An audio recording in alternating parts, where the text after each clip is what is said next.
He was going to church from a very different culture. It's about the horizon and continuing with nature.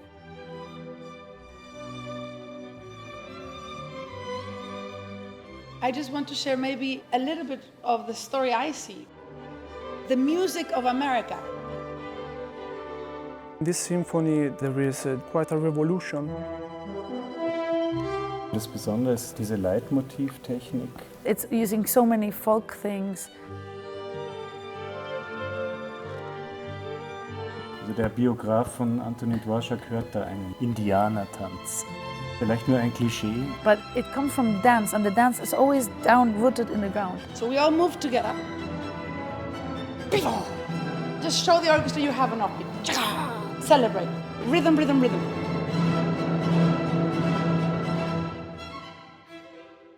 Welcome to another episode of Música Maestra. My name is Alondra de la Parra, and I'm here in Tutzing, Bavaria, as we are part of the Tutzing Brahmstage, and we're performing Antonín Dvořák's 9th Symphony.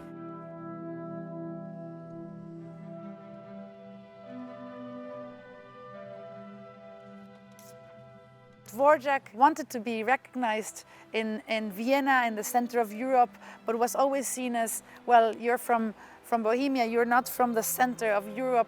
And suddenly the most successful composer of the time of German music, which was together with Wagner, Johannes Brahms, says Dvořák is a beautiful artist that needs to be taken seriously.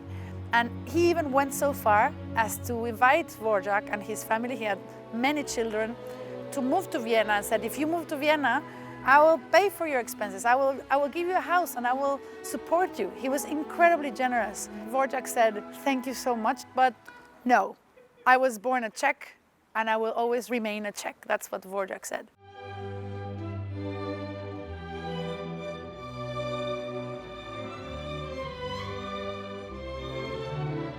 For me, it's an honor to work with my dear friends and colleagues of the Münchner Sinfoniker, who have been tremendous allies in this search for the codes and answers. And it's been just a joy to go through this journey. I invite you to accompany us through it.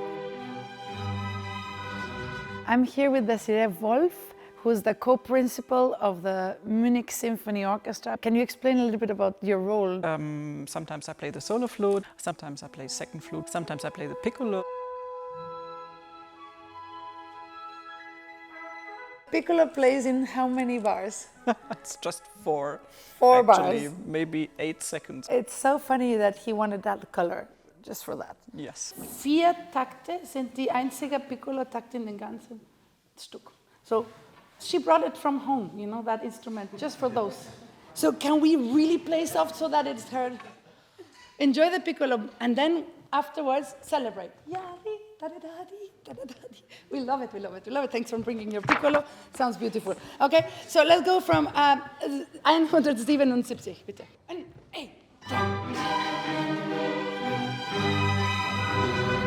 In this 9th symphony, the last symphony he ever composed, Dvořák was in a different ecosystem. He had traveled to New York to take on the National Conservatory there. He was a conductor of the orchestra, and he was there on a special mission to create an American sound, to help the musicians of the United States carve a style. And what did he do? Well, the same thing he had done with his own country. Look into the folk melodies, into the folk music, into the music of the people, the Afro-American tunes, the music of the churches. He was very much a man of the church.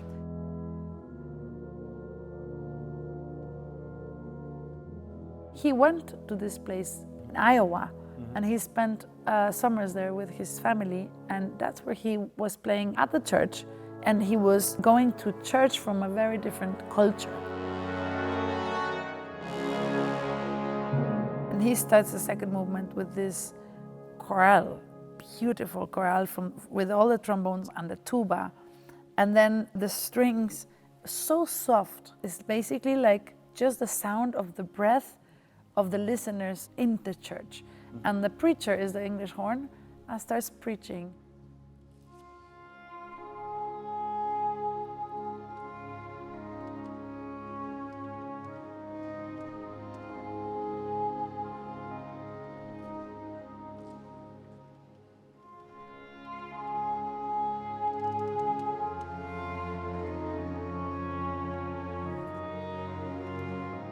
This is one of the most beautiful pieces of music I think ever written.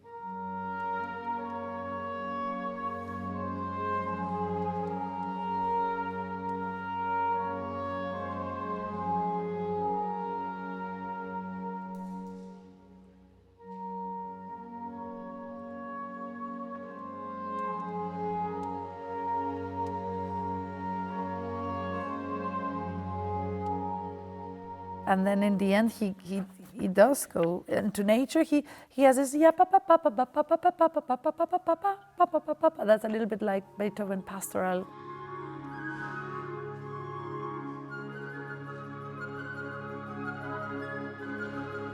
And then he mixes all the themes together. Vielleicht meinen Sie das?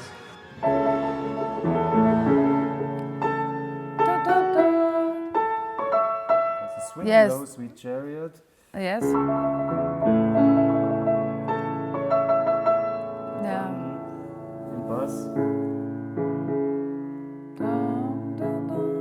Das ist von diesem Englischhorn-Thema abgeleitet. Also wir haben 3 Themen.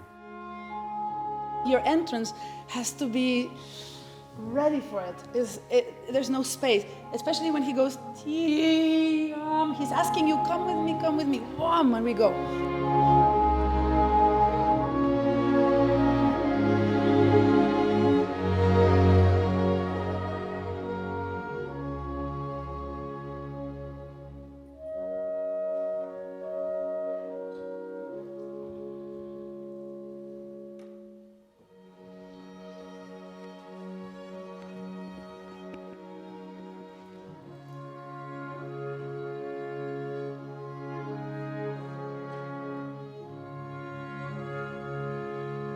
Sie spielen diese Musik wirklich wunderschön.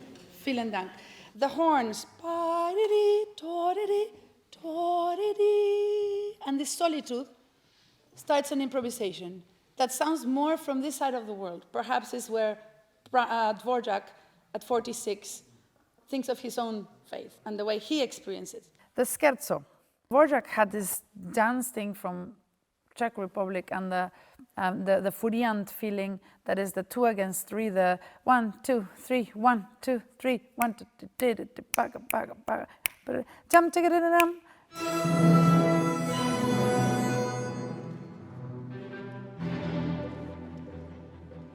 I'm here with my colleague Alexander Penthin, percussionist of the Münchner Sinfonica. The first 2 movements of Dvořák 9, what do you play? I'm waiting. You're waiting. So it was a trick question because people don't know how much of your profession is waiting. Yeah. And the art of waiting for the right moment and then to do it just right and you get one chance. And I was really impressed by your technique in rehearsals. I honestly had never heard the triangle sound like that. Thank you. And can you show us what you have to do? It's a tempo of waltz, a little bit faster. A fast tempo of waltz. Tagada-tagada-tam. That's very fast. Can you do it front slow? end. Tagada-tagada-tam. So we Slow first see it first. slow.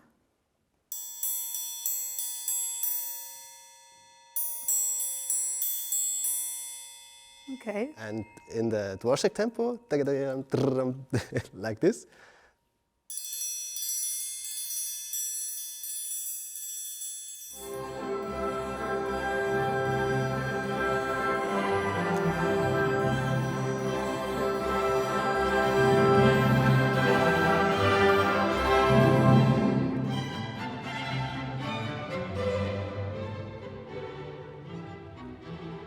Also der Biograf von Antonín Dvořák hört da einen Indianertanz. Ja. Was auch immer das sein soll, wahrscheinlich auch vielleicht nur ein Klischee von einem Indianertanz. Das Trio ist ja dann eher, hat vielleicht diesen böhmischen Charakter.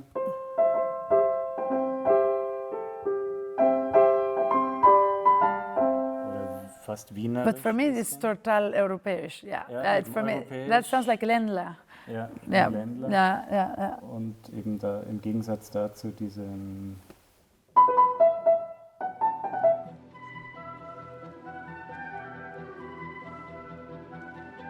Yeah, for me, that's nature is Czech is what he heard in the Indians.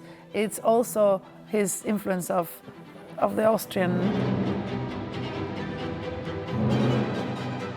It's all together.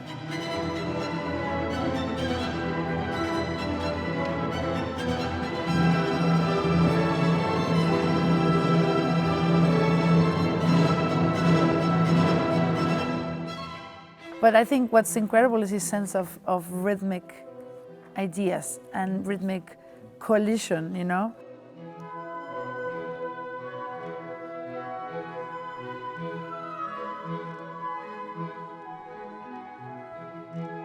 There's always a pulse, and I love it. I love that he puts his own roots always there. It's in the 7th as well, it's in the 6th as well.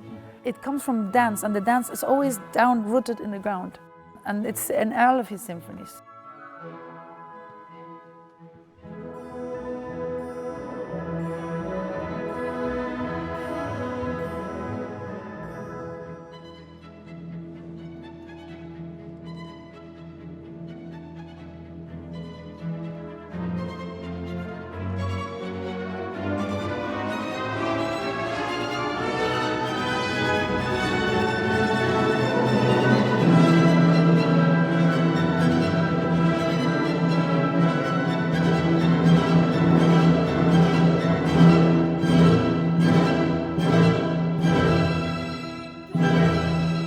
And then the beginning of the last movement, it's so unique.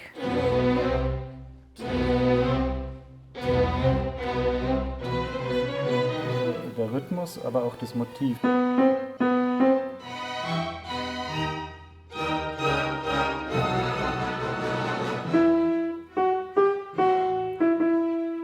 Dieses Hauptthema ist natürlich wie so eine sehr monumentale, eindrucksvolle Fanfare wieder gebaut.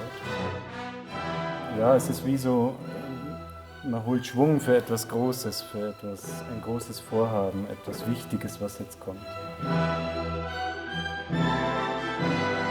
Und entfaltet sich dann, wird immer mehr in Bewegung gesetzt, hier diese Triolenstelle. Rodeo reiten.